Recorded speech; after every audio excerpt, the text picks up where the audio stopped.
untuk meningkatkan silaturahmi antara pemerintah Kota Palembang dengan pesantren Gontor.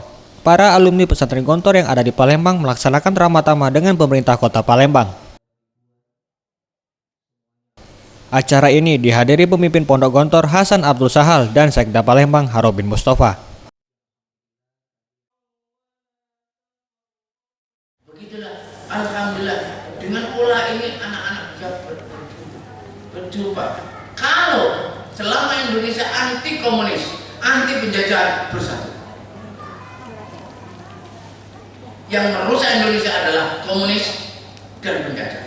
Di pesantren bukan hanya 4 pilar kebangsaan, di pesantren puluhan pilar kebangsaan ada di sana.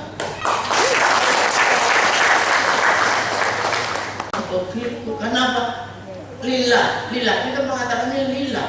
Di atas kita hanya Allah, di bawah kita hanya Ta'ala. Kita semuanya sama, kita semuanya hamba Allah. Udkhuli fi ibadi wadkhuli jannah. Kita di Gontor kita tanamkan anak-anak. Binalah duniamu, binalah surgamu. Jangan untuk mati ke surga. Ini surga. Ramayanti, Sriwijaya TV.